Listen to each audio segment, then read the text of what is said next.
Alhamdulillah, alhamdulillahi rabbil alamin, wal aqibatu lil muttaqin, wala udwana illa 'alal zalimin. Asyhadu an la ilaha illallah haqqul mubin, wa asyhadu anna sayyidana Muhammadan abduhu wa rasuluhu alladzi ja'ala ummata khairil anam fid dunya wal akhirah. Wassalatu wassalamu ala sayyidil mursalin wa ala alihi wa sahbihi ajma'in, amma ba'd. Faya ayyuhal hadirun, usini nafsi wa iyyakum bitaqwallah faqad fazal muttaqun.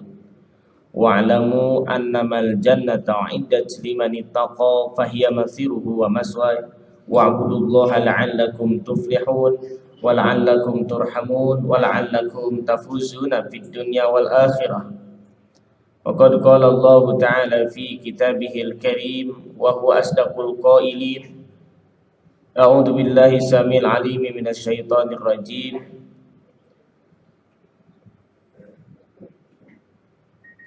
Tabarakalladzi biyadihil mulku wa huwa ala kulli syai'in qadir. Alladzi khalaqal mauta wal hayata liyabluwakum ayyukum ahsanu amala wa huwal azizul ghafur. Shadaqallahul azim wa shadaqa rasuluhul karim wa nahnu ala dzalika minasy syahidin wasyakirin. Hadirin sidang Jumat yang dimuliakan Allah Subhanahu wa taala. Semua menyadari waktu kita terbatas. Yang membatasinya ajal. Inna ajaluhum la yastakhiruna sa'atan wa la yastaqdimun. Batas ini tidak diketahui. Karenanya persiapan untuk mencapai batas itu hanya bisa diprediksi dengan kesiapan amal. Tidak bisa menyiapkan timing yang tepat. Dalam waktu yang terbatas itu, Allah tetap memperhatikan kita dengan adanya tanda-tanda baik kehidupan maupun kematian, siang dan malam. Adanya orang yang dikayakan oleh Allah, dimiskinkan oleh Allah Subhanahu wa taala. Ada orang yang dibukakan pintu hatinya, ada orang yang ditutup juga pintu hatinya oleh Allah Subhanahu wa taala. Tiada lain ayyukum ahsanu amala, untuk melihat siapa di antara kita itu yang paling baik amalnya. Al jaza'u bijinsil amal. Karena kita semua akan dibagi rapot. Kita akan mendapatkan penilaian dari hasil proses belajar kita, hasil daripada ujian kita. Seseorang yang sekolah di madrasah A, maka diujinya di madrasah A. Mungkin gurunya berbeda, tapi ketika bicara Islam, kurikulumnya standar. Standarnya standar dunia akhirat. Pakai Quran hadis, ada ijma dan qiyas. Maka tentu dewan yang paling tingginya adalah Allah Subhanahu wa ta'ala. Kaitannya dalam memanfaatkan waktu yang terbatas itu, kita kan sudah sekarang diberikan tanda oleh Allah. Misal rambut sudah mulai beruban, tenaga sudah mulai melemah, pikiran kita tidak setajam dahulu. Fisik kita juga sudah tidak sekuat dahulu. Begitu terus, maka kita akan usang pada saatnya. Bahkan ada yang disangka atau dikira dia tidak akan usang, ternyata waktunya sudah habis karena ajal tadi. Hadirin sidang Jumat yang dimuliakan Allah Subhanahu wa taala, kami mencoba merefresh apa yang harus kita lakukan. Wa ma khalaqtul jinna wal insa illa liya'budun. Kita kadang terabaikan bahwa fungsi kita, tugas utama kita itu untuk ibadah kepada Allah Subhanahu wa taala. Cuman kalau kita bicara ibadah, ibadah yang mana? Begitu numpuk dalam Al-Quran tugas yang Allah perintahkan, begitu banyak di dalam hadis anjuran kanjeng Nabi Muhammad SAW, tapi kita harus laksanakan yang mana? Maka khatib mengambil diantaranya dari kitab Sahih Bukhari, kemudian dari kitab Minhajul Qasidin, merupakan mukhtasar dari kitab Ihya Ulumuddin, karangan Syekh Abu Hamid Imam Al-Ghazali, kemudian dari kitab Bidayatul Hidayah, pintu pertama orang mau masuk hidayah. Zaman sekarang pintu pertama atau kajian pertama ketika seseorang mulai hijrah, mulai mendapatkan cahaya Allah Subhanahu wa taala. Apa hal pertama yang harus dia lakukan? Maka dalam hal ini khatib menyampaikan sebuah tema yang luar biasa, jurus selamat dunia akhirat. Kita harus punya jurus ini. Karena kalau tidak menggunakan jurus, tidak menggunakan metodologi, tidak menggunakan kajian ilmiah, tidak menggunakan treatment yang tepat, waktu yang terbatas ini akan habis sia-sia dan kita tidak akan mendapatkan apa-apa di akhirat kelak. Yang pertama, diingatkan oleh kanjeng Nabi Muhammad SAW, apa kewajiban kita? Lintas profesi, lintas madhab, apapun dia pekerjaannya, apapun jabatannya, pangkatnya, kekuasaannya, hartanya, tetap harus melakukan yang tiga ini. Yang pertama, kewajiban yang pertama, makanya disebut kewajiban fundamental, tidak bisa ditinggalkan. Yang pertama adalah kewajiban menegakkan arkanuddin, rukun agama. Iman, Islam, ihsan.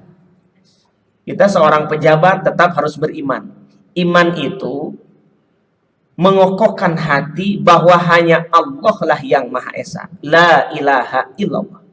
Qalu rabbunallah summastaqamu.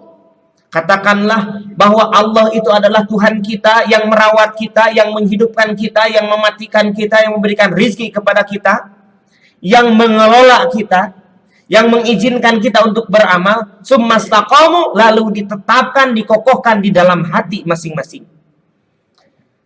Kemudian yang kedua, Islam. Islam itu begitu luas. Udkhulu fis silmi kafatan, masuklah ke dalam silmi, ke dalam agama Islam, ke dalam taat. Tafsirnya banyak ratusan menerjemahkan tentang silmi kafatan secara menyeluruh. Tetapi dari sekian banyak silmun, dari sekian banyak al-islamu, pondasinya tetap satu. Apa itu? As-salatu imaduddin. Salat adalah tiangnya agama. Berarti kita harus melaksanakan sholat dengan ilmunya.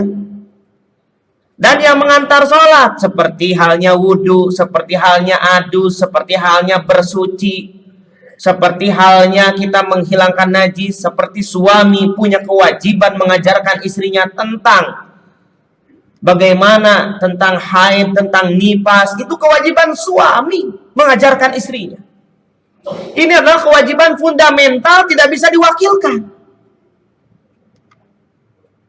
Kemudian yang ketiga adalah ihsan. Apa itu ihsan? Husnul khuluq, baik akhlak, bersosial, berkomunikasi dengan yang lainnya, menerapkan adat istiadat yang ditetapkan.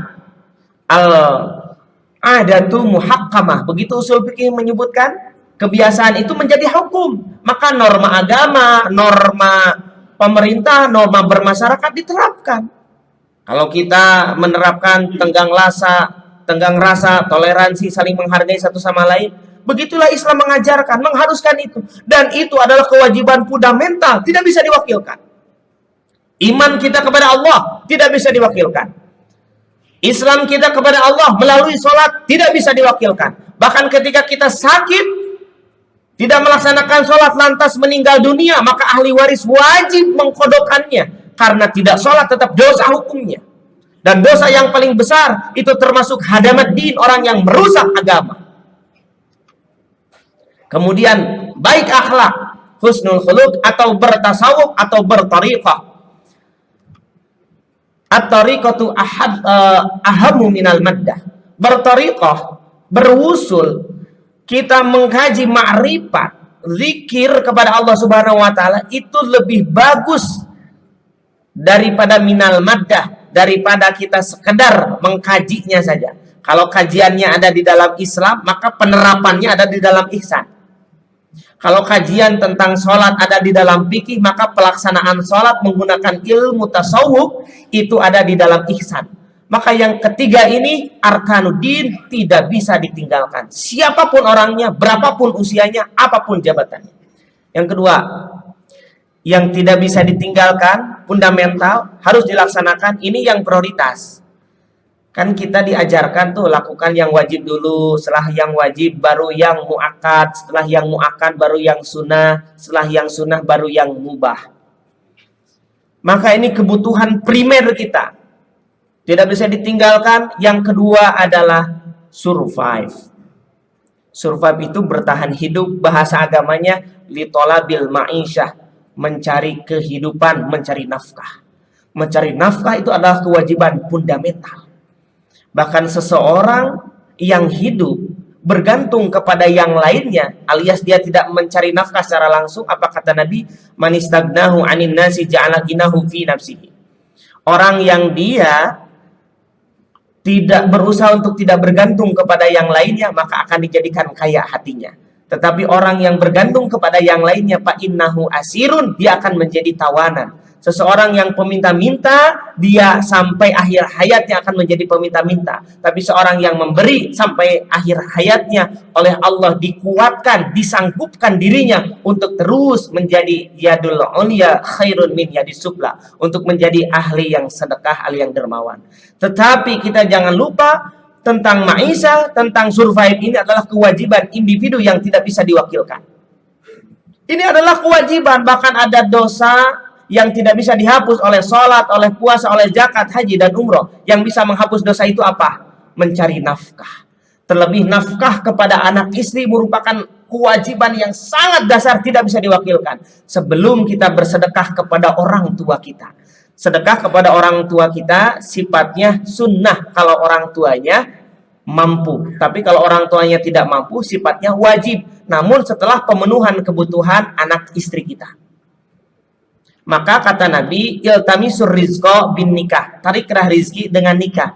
Nikah itu kenapa bisa narik rizki? Kenapa ada kalimat seseorang yang nikah itu yughnihimullah, dikayakan oleh Allah Subhanahu wa taala?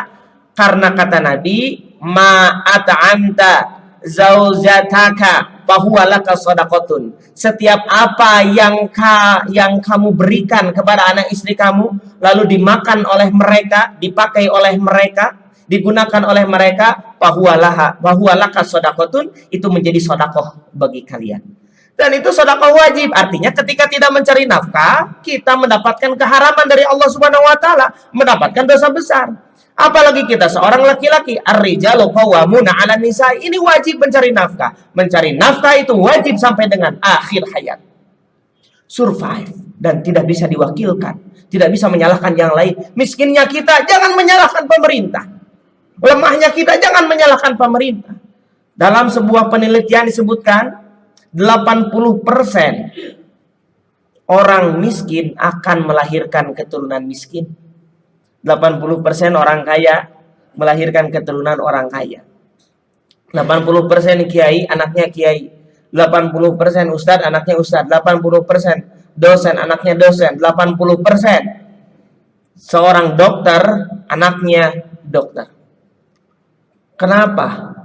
Apakah kita bisa keluar dari zona itu? Bisa. Dengan syarat apa? Islam mengajarkan kerja keras. Islam mengajarkan banting tulang. Bahkan punten, kalau berjamaah, madhab Syafi'i menyebutkan fardu kifayah sifatnya. Fardu kifayah, kalau yang lain berjamaah, kampung itu tidak dosa. Karena sifatnya fardu kifayah. Keutamaannya mendapatkan keutamaan 27 derajat, tetapi mencari nafkah fardu ain, tidak bisa diwakilkan. Yang ketiga, fundamental, yang sangat wajib tidak bisa ditinggalkan itu apa? Imagine. Apa itu imagine? Memiliki rencana, memiliki visi untuk jangka pendek, jangka menengah maupun jangka panjang. Terlebih visi terhadap kebaikan yang bisa menyelamatkan kita di dunia dan di akhirat.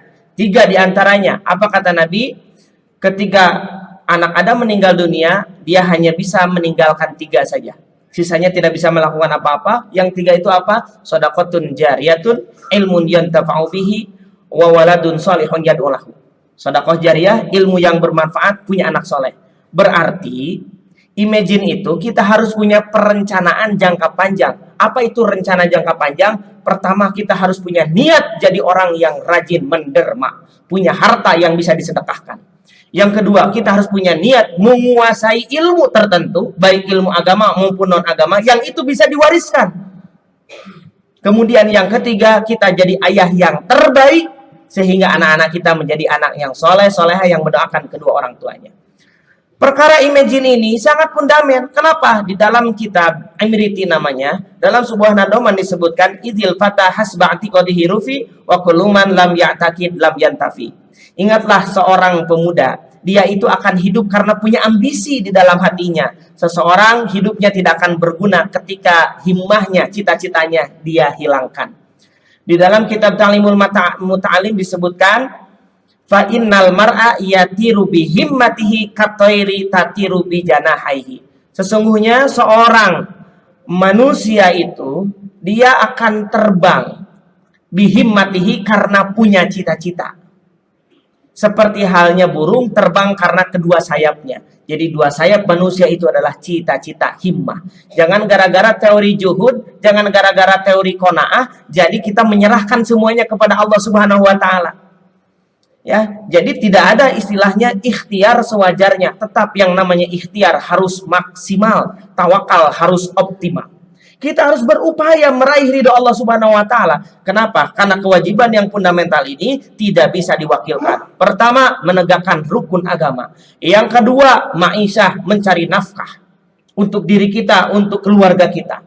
Yang ketiga, kita harus berupaya memiliki rencana jangka panjang yang luar biasa, sehingga meskipun usia kita terbatas, kita punya tabungan. Setidaknya apa rencana kita jangka panjang kita? Punya tabungan untuk disedekahkan, punya harta yang disedekahkan. Jadi sedekah jariyah untuk kepentingan umat, untuk kepentingan umum. Yang kedua, punya ilmu yang bisa diwariskan, dimanfaatkan. Ilmun yuntafa'u bihi, sehingga karya kita, hipotesa kita, kajian kita digunakan oleh yang lain. Fatwa kita, kuat kita, nasihat kita dimanfaatkan oleh orang lain. Minimalnya oleh keturunan kita, anak istri kita.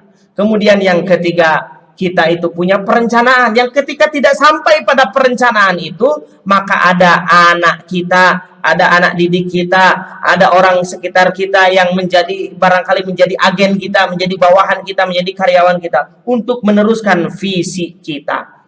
Jangan sampai gara-gara kita merasa terbatas kemampuannya lalu tidak punya keinginan apa-apa. Bahkan ketika kita sudah terkujur tubuh kita, hanya masih bisa bernapas, memberikan isyarat, tetap harus punya cita-cita. Minimal cita-citanya apa? Ya Allah, izinkan kami mengajarkan anak kami untuk menjadi anak yang soleh, mendoakan kami. Izinkan kami punya ilmu yang ilmu kami dimanfaatkan. Izinkan kami punya harta yang harta itu menjadi harta yang jariyah, sedekah jariyah.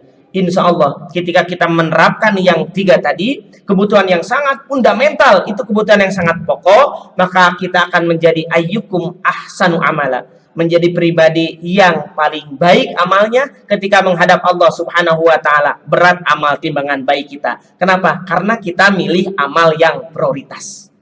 Karena kita milih amal yang paling dianjurkan dan ini tidak bisa diwakilkan. Mudah-mudahan langkah kita diberikan kemudahan oleh Allah Subhanahu wa taala.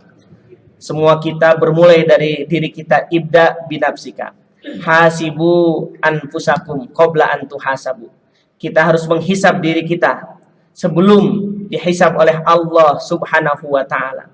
Pelajari diri kita, introspeksi diri kita. Maka mulai saat ini ketika setiap individu fokus pada individunya masing-masing sebagai hamba Allah, secara tidak langsung dia telah membentuk peradaban di dalam keluarganya, membentuk kebaikan di dalam lingkungan tempat tinggalnya, Dia telah membantu negaranya untuk tumbuh menjadi negara yang hebat. Dia telah hidup di dunia ini menjadi orang yang menjadi orang yang bermanfaat. Khairun nas anfa'uhum linnas. Maka tentu ketika meninggalkan dunia ini, kita akan menjadi pribadi yang terbaik insya Allah. Amin ya Allah ya rabbal alamin.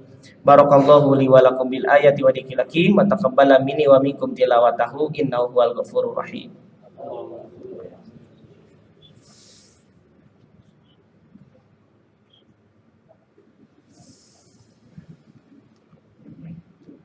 Hamdan wa syukran lillah, salatan wa salaman ala rasulillah, amma ba'd. Faya ayyuhal hadirun ittaqullaha haqqa tuqatihi wa la tamutunna illa wa antum muslimun. Fatazawwadu fa inna khairaz zadi taqwa wattaquni ya ulil albab. Innallaha wa malaikatahu yusalluna 'alan nabi. Ya ayyuhalladzina amanu sallu alaihi wa sallimu taslima. Allahumma salli wa sallim wa barik. Amin ya Allah ya rabbal alamin. Allahumma gfir lil mu'minina wal mu'minat wal muslimina wal muslimat al ahya'i minhum wal amwat.